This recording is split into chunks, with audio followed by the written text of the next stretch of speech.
세계 최대 무역조약 환태평양 경제동반자 협정 TPP가 타결됐습니다. 하지만 우리나라는 포함되어 있지 않은데요. 최경환 경제부총리는 어떤 형태로든 참여하는 방향으로 검토를 하겠다고 말을 했습니다. 국회 취재기자 연결합니다. 구수본 기자. 네, 국회입니다. 네, TPP와 관련한 최경환 부총리의 말이 나왔군요. 네, 그렇습니다. 최경환 경제부총리가 오늘 오전 국회에서 열린 기획재정부 국정감사 자리에서 한 발언입니다. 최 부총리는 공청회 등을 거친 뒤 TPP 참여 여부와 시점을 결정하겠다면서 이렇게 말했는데요.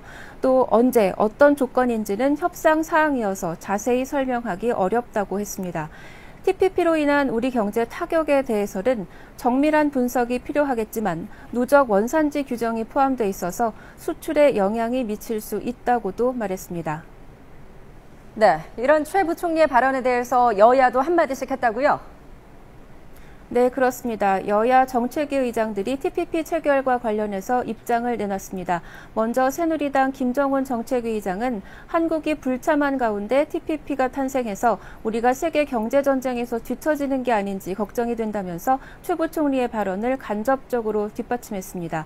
그러나 새정치연합 최재천 정책위 의장은 정부의 TPP 참여 의사에 원칙적으로는 동의하지만 신중한 접근과 고도의 정책적인 결정이 필요하다고 말했습니다.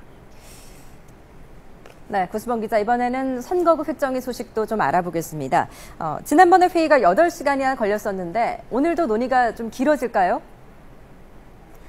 네, 오늘 회의는 저녁 6시로 예정이 돼 있습니다. 회의가 지난번처럼 길어질지 또 결론이 오늘은 도출이 될 수 있을지 쉽게 예단하기가 힘듭니다.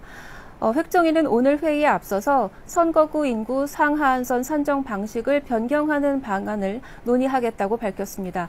농어촌 지역구는 최대한 살리고 또 도시 지역구는 분구를 최소화하는 선에서 인구 하한선을 먼저 설정하고 그 2배를 넘지 않는 선에서 상한선을 설정하는 겁니다. 또 현행법에 규정된 자치구시군 분할금지 원칙 예외를 제한적으로 적용하는 방안도 논의한다는 방침입니다.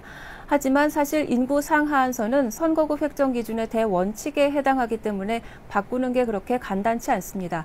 또 자치구시군 분할금지 원칙 예외 규정을 적용하는 문제도 자의적인 획정이라는 비난의 소지가 있을 수 있기 때문에 민감합니다.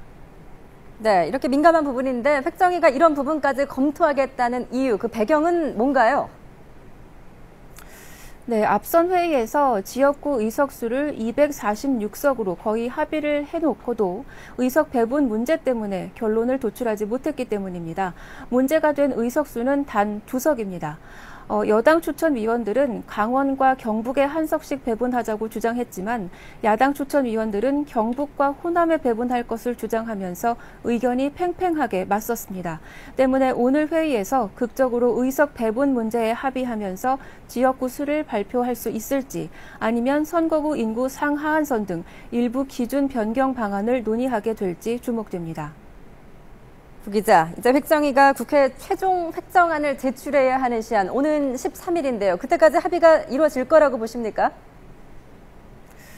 획정위는 일단 시한을 맞추기 위해서 최선을 다한다는 방침이지만 합의가 어려우면 시한을 넘길 수밖에 없지 않겠느냐는 전망도 나옵니다.